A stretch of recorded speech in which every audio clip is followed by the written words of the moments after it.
un goût de déjà vu. Paris ne nous ressemble plus.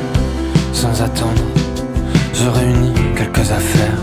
Il le reconnaît, Lenoiseur chante comme Violet, choisit les mêmes arrangements et aborde les mêmes thèmes.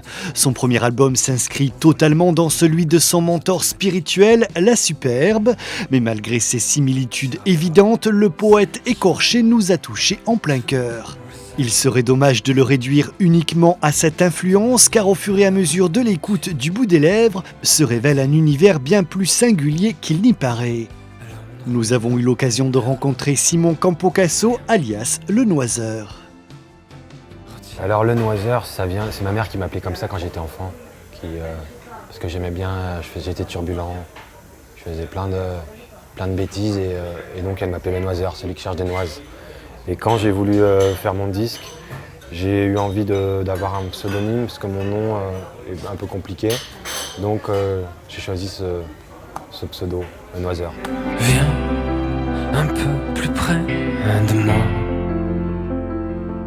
Ode à la mélancolie du bout des lèvres est un disque cinématographique dans lequel Simon nous chuchote des histoires d'amour parfois crues, très inspirées de la nouvelle vague et dans lesquelles on se retrouve forcément.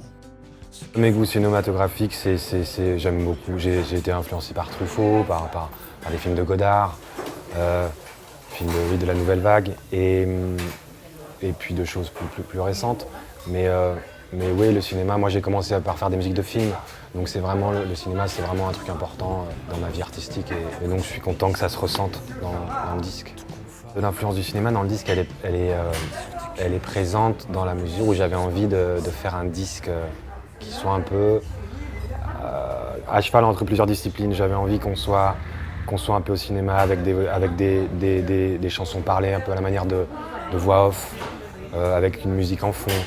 J'avais cette envie-là de vraiment faire un pont entre un disque de musique et un film.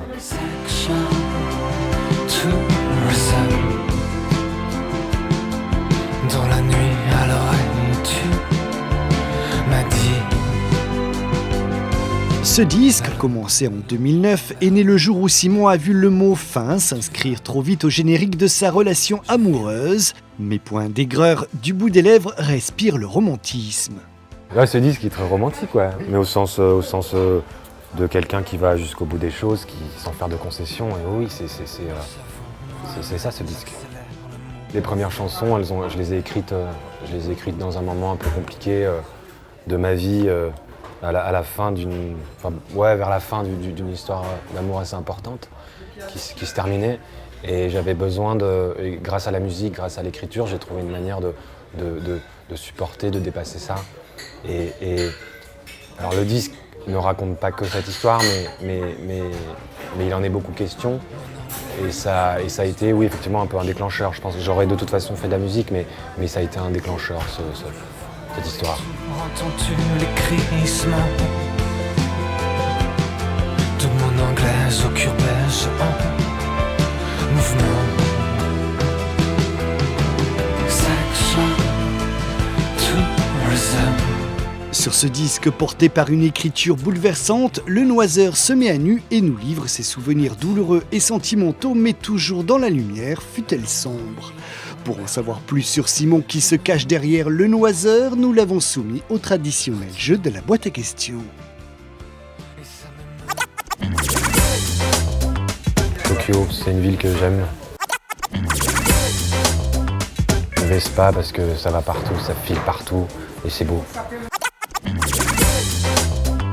Une sorte de jogging très ample, très confortable, que je pourrais mettre avec des chaussures de ville ou avec des baskets. Je serais un sport d'équipe, je serais le foot. Londres, Milan, Berlin, rien ne nous retient. Et ça me